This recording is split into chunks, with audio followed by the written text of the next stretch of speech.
Hi everybody. Christmas 2021 is barely over and I've already got my red truck ornament designed for 2022. I just was so excited about the 2021 red truck ornaments and how well they sold. I just wanted to get 2022's done, tucked away, and ready to go for next September. First thing in September actually. And this year I did my ornaments a little differently. I always sold them on Shopify, on my Shopify store on allandesignfactory.com. But I found that the customization was taking up so much time, especially with the dolls and the family members and everything. So I learned really quickly how to use Tea and Blue, and I set it up on my site, and I never looked back, and I will never look back because it is the most amazing thing that you can do on your Shopify store. A lot of the people that I know locally that are doing the customized character ornaments had to stop taking orders for them because it was just so time consuming. And I didn't have that problem because my customers designed their own ornament and I just printed the file, made the ornament, and sent it off to them. So I'm going to show you how to design this ornament just like this. And I'm also going to show you how to set it up on your Shopify store using Tea and Blue plugin or add-on. I'm not sure exactly what they call them. So just follow along. Part 1 is going to be designing this ornament. Part 2 is going to be setting it up on a mock-up file. And part 3 will be setting it up in your store on your Tea and Blue app.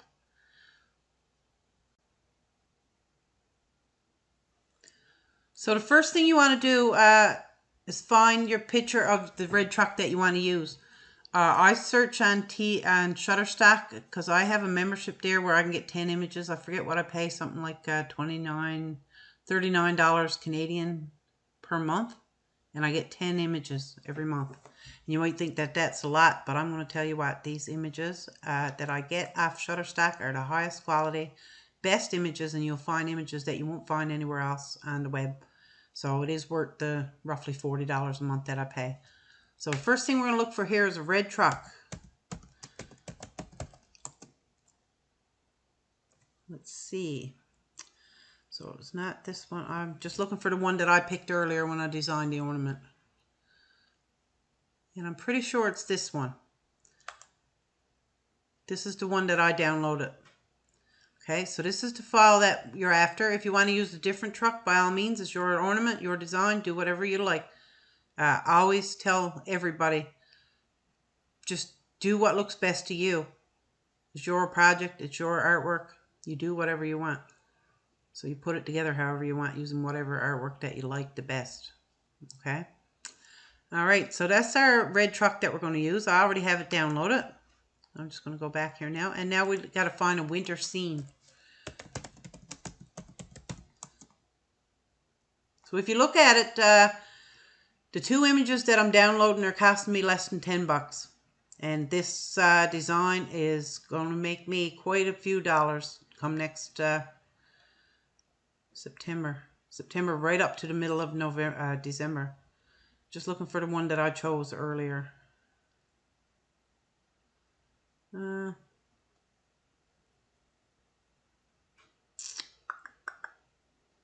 can't remember. I think it's this one. I'm pretty sure it is. This is the image that I chose as our background for our ornament. Okay. So if you don't have an account with Shutterstock, you can still purchase the image. It's going to cost you quite a bit more. All right. There are a lot of lovely images here, but I like this one. Okay, so I'm going to go back to Photoshop right now. Alrighty. So this is the mock-up that I've created from the file. I'll show you how to do the mock-up in part 2. So what we're going to do is find my...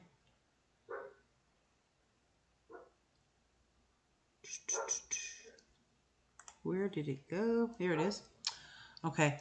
It's called, the name on the file in Photoshop is Shutterstock 231333778 because that's the background file that I downloaded. And I just went here to my red truck, this is a background layer, so you change it to a regular layer. Now it's layer 0. You just hit Control A, Control Shift C I use, and I just pasted it right in here. Then I did a little bit of a transformation. I just clicked it and gave it a little bit of an angle. So if you click on the layer that the red truck is on and you hit Control T, whoops, you can just spin that however you like. I like it like this because the ground seems to slope a little bit on the background image. So you can rotate it however you like, however it looks best to you. Okay. Control D to deselect. First you got to hit enter to take the transformation off. Now hit Control D, it takes away the little marching ants. I don't think that's the same rotation that I had on it originally. I'm just going to hit Control Z to take it back to where it was. Oops. There we go. So that is my ornament. So I've placed that red truck onto that background layer. Now the next thing I did, I had to find a font that I wanted to use. And in order to use the same font in Photoshop as you're going to use in your tea and blue that your customer is going to use to customize their ornament, you have to use Google Fonts. I'm sure there is a way that you can use other fonts in tea and blue, but I haven't figured that out yet. And there are so many nice Google fonts that I just go to Google Fonts and pick a font that I like. And then when I go in tea and blue to set up the customization for the customer, it's already there. I'm just going to show you what I'm talking about. This one is called Caveat. So let's go to, just type Google Fonts into your search bar there, into your address bar. Google Fonts. And here we go. Fonts.google.com is the actual address for it. You just click on that. So if you're looking for some kind of a handwritten font, let's see, script. Okay, so it gives you all kinds of scripts here. Some printed, looks like hand printed letters. Some look like calligraphy. Some look like handwriting. What's the one that I just chose? Caveat. I don't even see that one there. But anyway, if you type in C-A-V-E-A-T, there it is. Okay, there's two different ones there. Let's see, which one did I use? I think it's this one. And it says variable. So that means that there's more than one style there. You can use the bold one, I think, or the regular. So let's go back here. Caveat bold at a 72. The year is Caveat bold at 114.09. I did that because I resized it using the handles instead of just typing in a number. I'm just going to change that to 114. Delete. Okay. So it didn't change. So the size of the name or the text, main text under the truck is 105.84. But if you hit the move tool here and click on it and then hit Control T, you can see you got your little handles here. You got your double pointed diagonal arrow here. You can just drag that and make it however big you want it. I try to keep it a little bit smaller because I like to give the customers the option of typing in more characters. Sometimes instead of like the McDonald's or the Whites or the Browns or whatever, the Joneses, they want to type in a few names like Marg, Joe, Timmy, and Aaron. And you need to give them probably 30, 35 characters. Now, the more characters they type in on T and Blue, the smaller the letters get. So you don't want to give them too many because you want it to be readable. But let's see.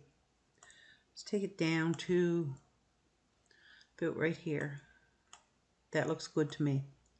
Now that is if they don't exceed the character limit. That's how big the font is going to be. If they do exceed the character limit in T and blue, it's going to get smaller progressively as they add more letters. And I'll show you that in part 3 when I show you how to set this up on T and blue. So you're wondering how you get this little white edge around the letters. That's done through a layer style. Excuse me if you're more advanced in Photoshop. These tutorials are basically done for people that are kind of new to Photoshop. You do need to do these in Photoshop unless you can save in your editing program under a .psd file, a layered PSD file. You need to use Photoshop. And I have a link in the description below to a page where you can sign up for Photoshop. And yes, I do get a small amount of that commission. I do get a small commission, and that just helps me be able to keep creating these videos. It takes me a lot of time sometimes to figure out how to do this stuff. And if I can help you learn it in half the time or quarter the time, that's what I like to do.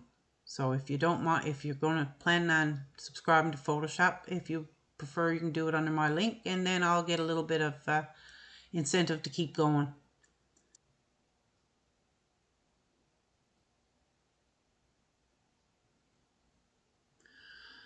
So the appearance around the text here with the white stroke around it is done through what they call a layer style. If you double click on the layer, it says 2022, it'll bring up a layer style palette. Okay, so right here you can see that the only effect we've applied to this text is a stroke. I can turn it off or I can turn it on. So now it's on. If I click on this, it opens up all the different settings that you can set up for this. This one is set to a size 4, outside position, blend mode is normal, 100% opacity. So the size, just a number of pixels outside of the actual text. So if you slide it up, it gets bigger. If you slide it down, it gets smaller. 6 looks pretty good to me. The only reason you do this is to differentiate between the background. And on this background, it's not too bad. You could probably get away with it without a stroke on it because of the coloring of the background. But if it had any bit of black or anything in there, the text would just blend right into the background. So I like to give it a little bit of a stroke. I think a 4, maybe a 6. 6 looks good there. Okay. We have a white stroke. We can choose different color stroke if you like. It's your design, so you can set it up however you like. If you choose a bit of blue, see how it changes the stroke color to blue. If we want to do that, we could put a color overlay on the text itself and make it white. That might look okay. So white, if you want a pure white, you just go to where the little hashtag is down at the bottom here. That's your hex code for your color. If you put in 6 Fs, F, F, F, F, F, F, that puts the color overlay as a pure white. Now personally, I like the black text with the white outline. And again, it's your design, it's your ornament, whatever floats your boat, that's what you do. Okay. Say, okay, we're going to change that. We don't want that. We don't want any color overlay. We want it black. And we want our stroke white. I want my stroke white. There. Okay. And the same with the stroke on the text at the bottom here. If you double click on this layer, you can change it. I'm going to change it from a 4 to a 6, I think, because it gives it that much more outline. If you don't have any stroke at all on this, let's see, turn off stroke. You can see that the text kind of blends into the black on the tires, the black on the rims. And when that's printed, that might not be as visible as it is on the screen that's backlit. So, yeah, you want some kind of a stroke on it. I'm going to go with a 6. And again, whatever colors and styles and fonts you want to do with yours, that's your thing. You can use an entirely different background layer. You can use an entirely different truck, entirely different text, entirely different font. and make your ornament your own. I prefer if you did that. But hey, whatever you like to do. Okay, so this is our ornament design, all done. Okay, and this is the base file that we're going to use when we import this into Tea and Blue. So we have our background here. We can technically get rid of that. So in order to get rid of it, you need to unlock that, and that changes it from a background locked layer to layer 0. And to get rid of it, we just highlight it and we hit the little garbage can. Take that out. So we're going to give all these layers a name, because when you open this in Tea and Blue, when you import this .psd file into Tea and Blue, you need to know the name of the layers so that you know which ones you're dealing with. You do have a visibility eyeball there that you can turn off or on, same as you do in the layers palette in Photoshop. It's very easy to use. It's very easy to learn.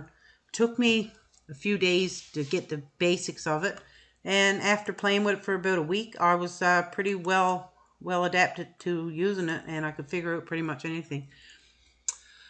Okay, so we're going to change this to our background, and I've merged that truck and the background layer into one layer. So I'm just going to call that background layer, just for simplicity's sake when we get to Tea and Blue. Now, if another step that you have to take before you import this, which is really irrelevant because this text is going to be replaced by another layer when you're in Tea and Blue. This is just placeholders to show you where this stuff got to go. So what we need to do is we need to rasterize this layer style, because if we don't, just the plain text like that is going to show up. So we're just going to click on the layer, right click, rasterize layer style, and that changes it to just basic layer. Not a text layer anymore. It doesn't have effects added to it. The effects are all blended into one, and if you hit the eyeball visibility, it takes it on or off. Yeah, so you can't go in and change the text effects in this now that it's been rasterized. Okay, we're going to do the same thing with this. Right click, rasterize layer style, and that's your ornament design. Now you might say that doesn't look like a Benelux ornament. No, it doesn't, but that's the file that you print out. That's the shape, and that's the number of pixels, and the resolution at 300 dpi is what you print out to press your ornament. And when you put it in Tea and Blue, the customer that's purchasing the ornament will update this text, the McDonald's or whatever this says, with their own text that they want. And when you go in, when they place their order, you go in to retrieve their file, you get whatever they put in here. So you don't have to update anything. You don't have to customize anything. The Tea and Blue does it all for you. It can get pretty pricey, but if you're getting the amount of orders that compares with the pricing tiers, it's well worth the money. And the time that it will save you is beyond measure.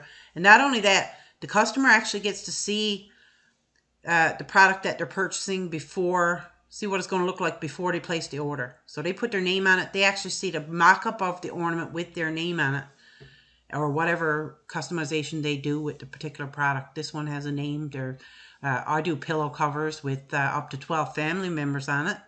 And they go in, they change the hair color, the clothing color, the sweaters, put names on them. And they can update it, and they can see exactly what their pillow cover is going to look like. So I can't say enough good about Tea and Blue. I don't get any compensation for promoting Tea and Blue, but I just find it such a fantastic tool to use on my Shopify store that helps me get my orders out that much faster. It makes ease of ordering for the customer, and I just can't say enough about it. So that's your Red Truck 2022 ornament design. Stay tuned now, and I'm going to show you how to put that into a mock-up file so that your customers will see what a beautiful little ornament you're going to make for them.